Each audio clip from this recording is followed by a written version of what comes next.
네, 답답한 인사 이슈들에 대한 명쾌한 답변을 알아보는 시간 노무처방전 맡고 있는 최재원 노무사입니다. 오늘은 채용에 대한 내용을 가지고 왔습니다. 채용 두 가지 주제를 준비를 했는데 오늘은 그 첫 번째 시간으로 근로계약서, 그 다음에 기타 각종 서류들에 대한 내용을 자세하게 살펴보도록 하겠습니다.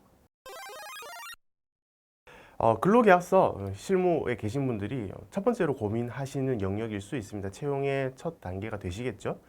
최소한 고용노동부를 검색하셨을 때 나오는 표준근로계약서 이 정도는 작성이 되어 있어 주셔야 되겠습니다.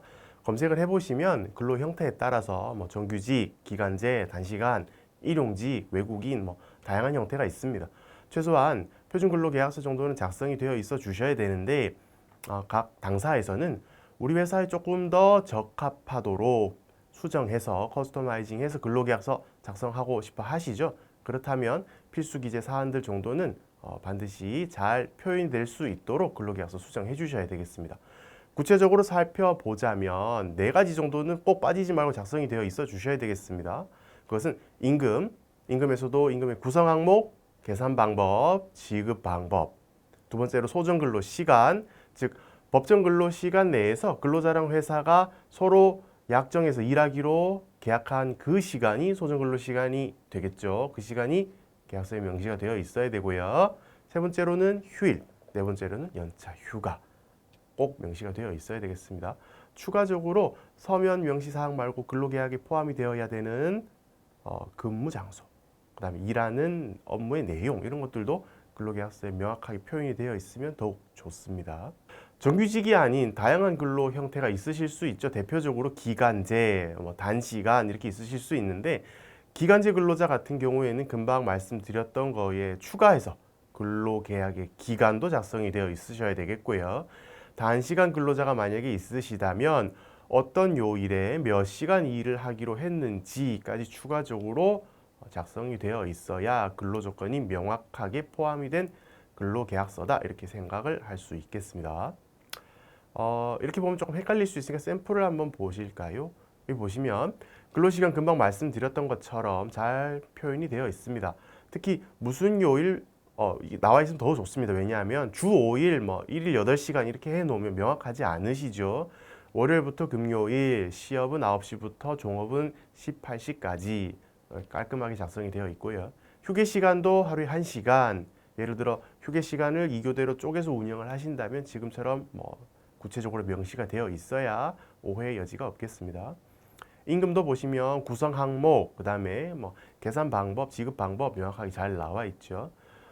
구성 항목은 회사마다 다르실 수 있겠지만 뭐 지급 방법이야 초일부터 말일까지의 급여를 당월 25일에 뭐 당월 30일에 근로자의 뭐 계좌로 입금한다 이렇게 최소한의 내용이 들어가 있어 주셔야 되겠습니다.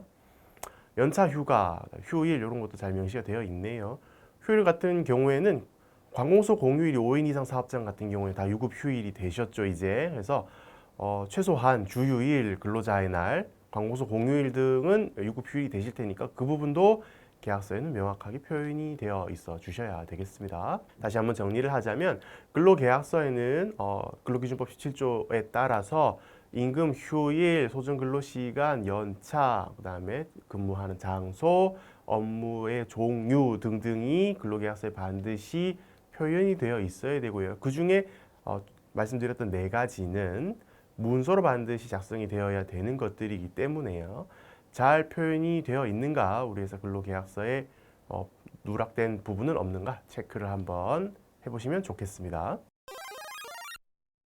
네, 근로계약 작성에 대한 기본적인 내용을 한번 보셨고요. 다음으로는 계약서 작성하실 때 유의하셔야 되는 부분 한번 살펴보도록 하겠습니다. 근로기준법 19조, 20조, 21조에 나와 있는 이러한 내용들을 계약서 작성 시에 조금 더 유의해 주셔야 되는 내용인데 19조부터 한번 살펴보자면요. 근로조건 위반이 있으시면 안 되겠습니다. 근로계약서에 명시가 된 근로조건과 실제의 내용이 다르다, 근로조건이 말이 달라진다 이러면 손해배상이나 계약 해지의 사유가 됩니다. 이런 경우는 잘 없으시겠지만 입사해서 근로계약서 작성할 때까지 논의된 내용과 막상 일을 시작해보고 근로조건을 회사가 변경을 하셔야 된다고 생각하시더라도 실근로를 임의적으로 변경하실 수 없다. 이런 부분에 대한 체크 내용이니까 꼭 한번 확인을 해보시고, 만약에 임의적으로 변경을 하게 되면 근로자 입장에서는 손해배상 청구를 하거나 계약 해지의 사유가 될 수 있다. 만약에 계약을 해지하고 다시 본인의 귀가를 위해서 귀양여비 지급을 요청한다면 회사는 귀양여비까지 지급을 할 의무가 있다. 이렇게 체크해 주셔야 되는 부분이 되겠고요. 위양예정 금지, 전차금 상계 금지 중에 현업에서 조금 더 고민하시는 위양예정 금지를 살펴보면, 회사는 근로계약의 불이행에 대해서 위약금이나 손해배상액을 약정해서 예정해서 계약을 하면 안 된다, 이런 내용이죠. 예를 들어 인수인계를 마치지 않고 갑자기 퇴사를 해서 회사에게 손해를 입힌다면 1,000만 원의 위약금을 물게 하겠다. 아니면 그 다른 기본금만 지급하도록 하겠다. 월급의 50%만 지급하기로 하겠다. 이러한 계약은 20조의 위약예정 금지입니다. 즉 무효가 되겠죠. 효력이 없어집니다.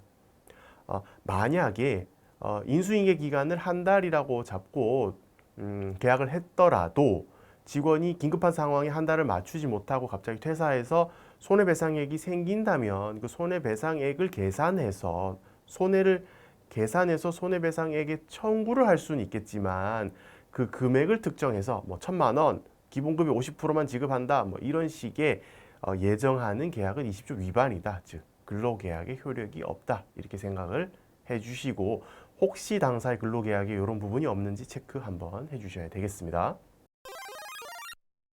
네, 지금까지 보신 근로계약서 이외에 입사 단계에서 여러 가지 각종 서류들을 많이 작성을 하시죠. 서류들은 회사의 상황마다 다양하실 것 같은데, 대표적으로 고민하시는 것이 경업금지 약정서, 영업비밀 유지 서약서, 이런 내용들이 있습니다.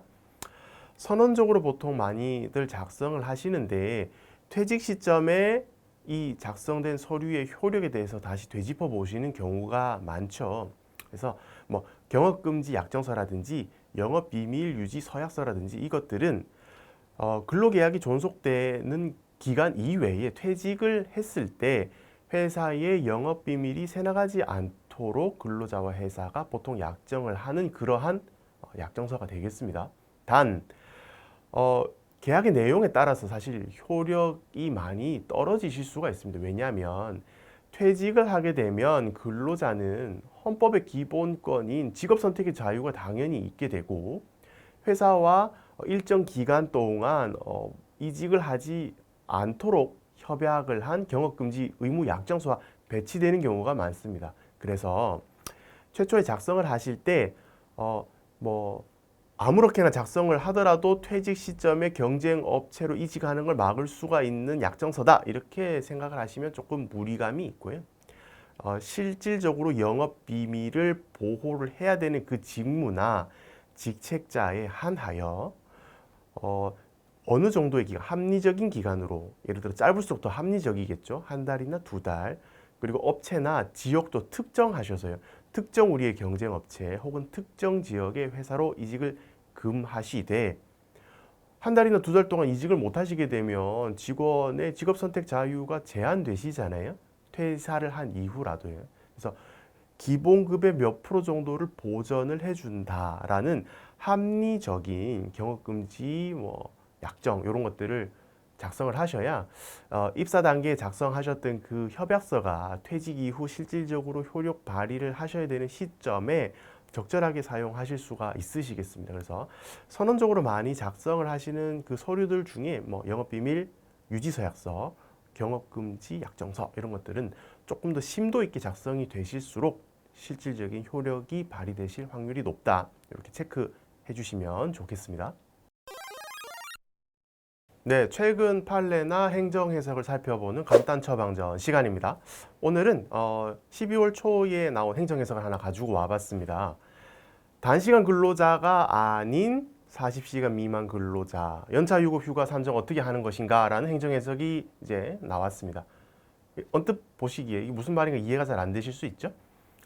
단시간 근로자는 회사에 소정 근로 시간을 근무하는 근로자들보다 근로시간이 짧은 분들을 의미합니다. 무슨 말이냐? 저희의 통상의 근로자들은 다 40시간 일을 하시는데 특별히 나중에 들어오신 한 분은 20시간만 일을 하시기로 하셨어요. 그러면 통상의 근로자들에 비해서 근로시간이 짧으니까 단시간 근로자가 되시겠죠? 이분은 연차 휴가 산정 어떻게 하시죠?